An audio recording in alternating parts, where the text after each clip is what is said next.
She barged into my apartment like a storm. No knock, no hesitation, just slammed the door open and started shouting, "You're ruining everything!" Her voice cracked with rage, but I stayed seated, calm, watching her unravel. Because this wasn't really about the wedding. It was about the lie my family built years ago. And tonight, I was finally tearing it down.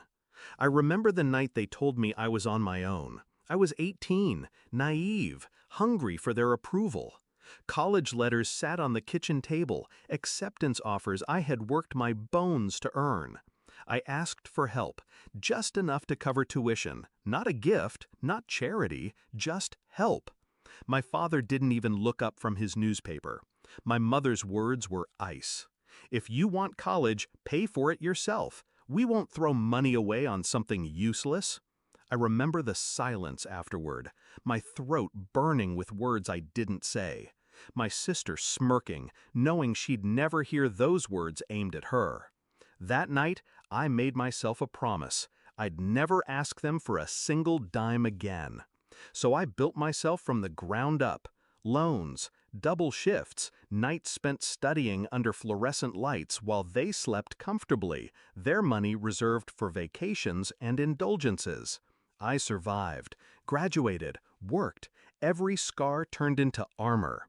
And now, years later, I had something they wanted.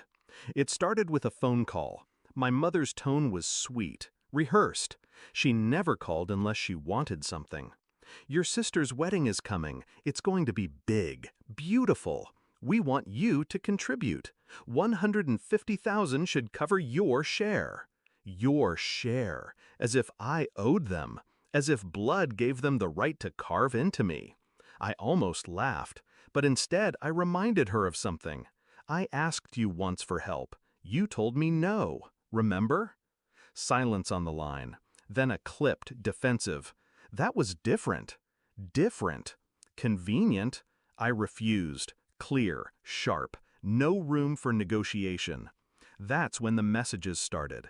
Guilt-laced, manipulative, then angry, then desperate, and finally, the storm in my apartment, my sister herself.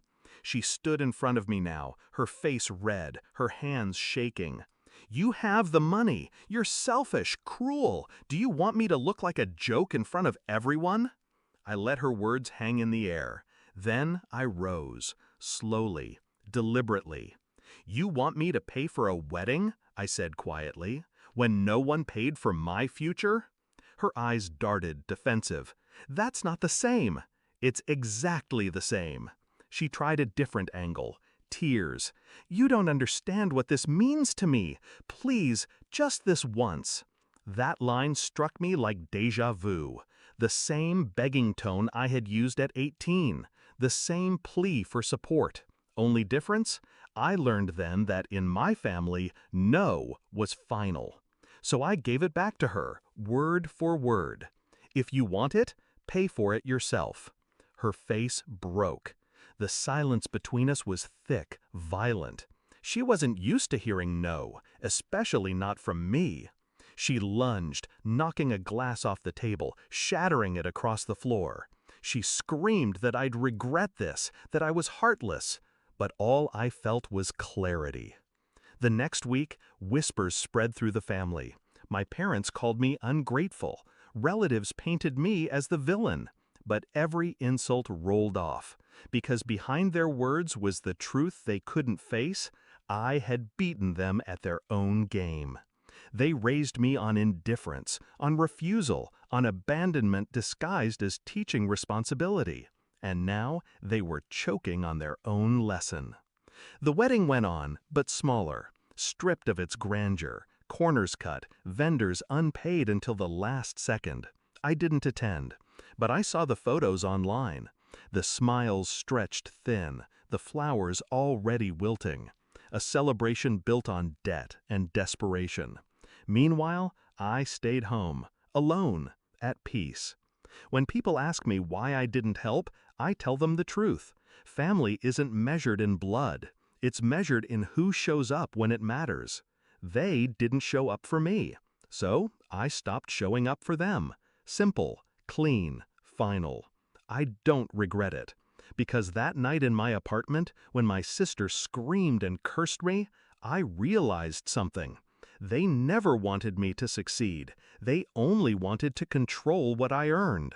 And by refusing them, I took back everything they ever denied me. My voice, my power, my freedom. The best revenge isn't screaming. It isn't violence. It's silence. It's control. It's looking your betrayers in the eye and calmly returning the words they once used to destroy you. If you want it, pay for it yourself.